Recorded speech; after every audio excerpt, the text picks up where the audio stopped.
brought to you by Silver Pumps.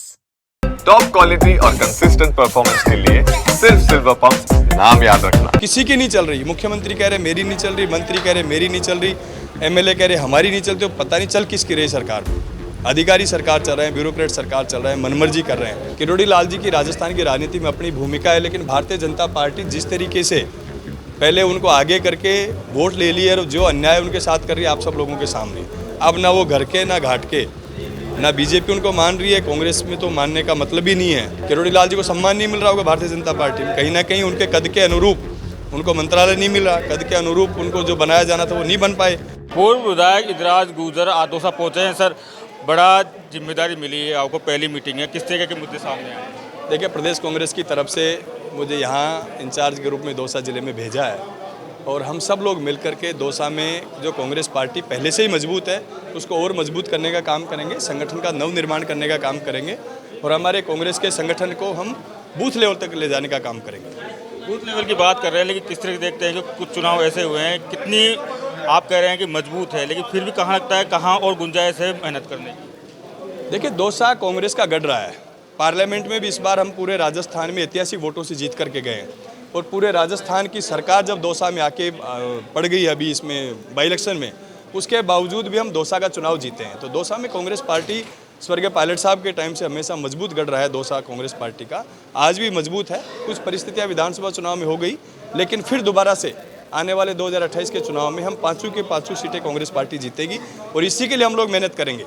अभी हम लोग ब्लॉक लेवल की मीटिंगें करेंगे, ब्लॉक के बाद मंडल लेवल की मीटिंग होगी, उसके बाद पंचायत लेवल की मीटिंगें करके बूथ लेवल की मीटिंगों तक जाने का काम करेंगे। संगठन को दोबारा से नवनिर्माण करने का काम करेंगे, जिससे हमारे कार्यकर्ता पुनः जोश के साथ खड़ा होकर के 2028 की तैयारी करें। पूर्ण निर्माण की बात कर रहे हैं, क्या लगता है कि क्या कहा जाए कि कांग्रेस अब आगामी विधानसभा चुनाव की तैयारी में जुट गई है? निश्चित रूप से कांग्रेस पार्टी अभी से 2028 के चुनाव की तैयारी में जुट गई। 2028 में आप देखना भारी बहुमत के साथ, जिस तरीके से पूर्वी राजस्थान में पिछली बार भी बम्पर सीटें कांग्रेस पार्टी जीती थी, इस बार भी पूर्वी राजस्थान में बम्पर सीटें कांग्रेस पार्टी जीतने का काम करेगी। फिर भी क्या मानते हैं कि जो चुनाव हुआ था और चुनाव के बाद में बाई इलेक्शन हुआ है, कितना डिपेंड मानते हैं क्योंकि कांग्रेस सत्ता से बाहर चले गए? देखिए, कई परिस्थितियां रही कि जिसके कारण से हम लोग सत्ता में नहीं आ पाए, लेकिन जिस तरीके के 1.25 साल 1.5 साल में हालात इस भारतीय जनता पार्टी की सरकार ने राजस्थान में किए हैं कि मनमर्जी से चल रही है सरकार, किसी की नहीं चल रही। मुख्यमंत्री कह रहे मेरी नहीं चल रही, मंत्री कह रहे मेरी नहीं चल रही,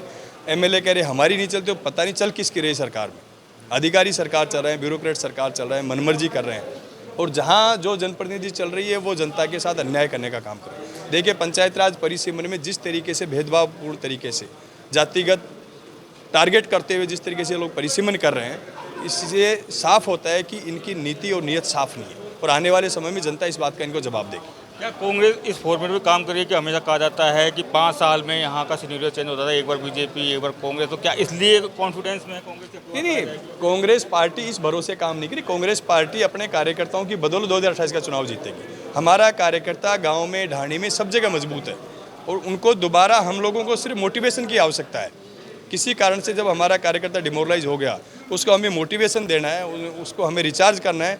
निश्चित रूप से जब हमारा कार्यकर्ता मैदान मांड देगा तो कोई भी ताकत कांग्रेस पार्टी को हरा नहीं सकती राजस्थान। देखिए, आप कार्यकर्ता की बात करते हैं, लेकिन राहुल गांधी ने एक बड़ी बात कही गुजरात में कि स्लीपर सेल को लेकर, उस चीज़ किस तरह के देखते हैं, कितना घातक साबित होता है कांग्रेस के लिए? राहुल जी ने जो बात कही है, बात ठीक है।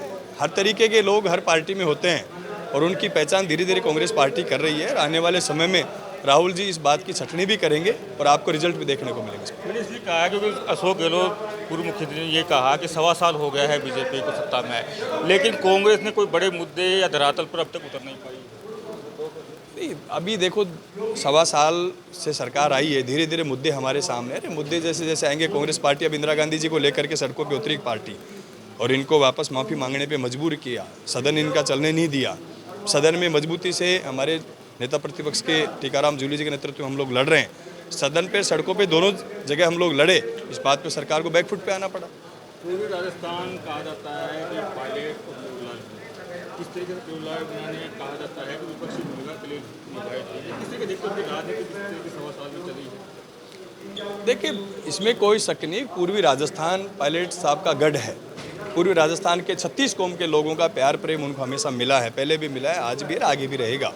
किरोड़ी लाल जी की राजस्थान की राजनीति में अपनी भूमिका है, लेकिन भारतीय जनता पार्टी जिस तरीके से पहले उनको आगे करके वोट ले लिए और जो अन्याय उनके साथ कर रही है आप सब लोगों के सामने, अब ना वो घर के ना घाट के, ना बीजेपी उनको मान रही है, कांग्रेस में तो मानने का मतलब ही नहीं है, लेकिन जो हालात उनके बने हुए आप सब लोग देख रहे हैं। लेकिन सर सवाल इसलिए उठता है क्योंकि जो राजनीतिक हलचलों में जो चर्चाएं हैं कि किरोड़ी लाल मीणा ने विपक्षी भूमिका निभाई थी और अघोषित विपक्ष भी है कि आज भी वो नौजवानों की बातें उठाते हैं, किसानों की बातें करते हैं। ये उनकी पार्टी का अंदरूनी मामला है, ये तो उनको देखना चाहिए पार्टी को आपस में मिलकर के क्या है क्या नहीं है।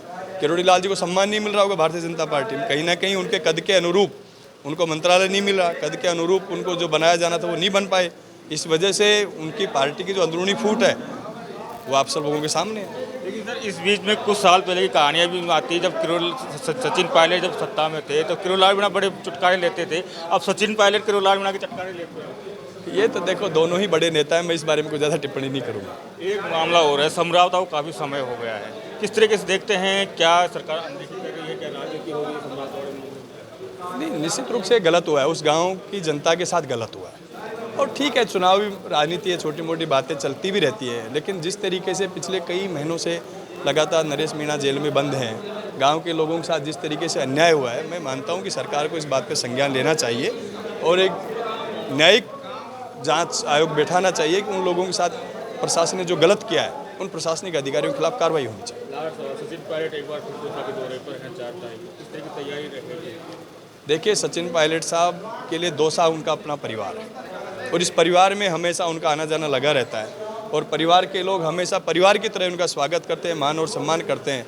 और दौसा ऐसा ज़िला है कि जहाँ सचिन पायलट जी अगर एक दिन पहले भी फ़ोन करे, मैसेज डाले कि मैं कल दौसा आ रहा हूँ, तो भी हज़ारों की संख्या में लोग सड़कों पर उनके लिए रहते हैं। धन्यवाद बातचीत करने के लिए। तो ये थे पूर्व विधायक इंद्राज गुर्जर जो दौसा पहुंचे हैं और कार्यकर्ताओं की बैठक की। संदीप मीणा, दौसा, राजस्थान तक।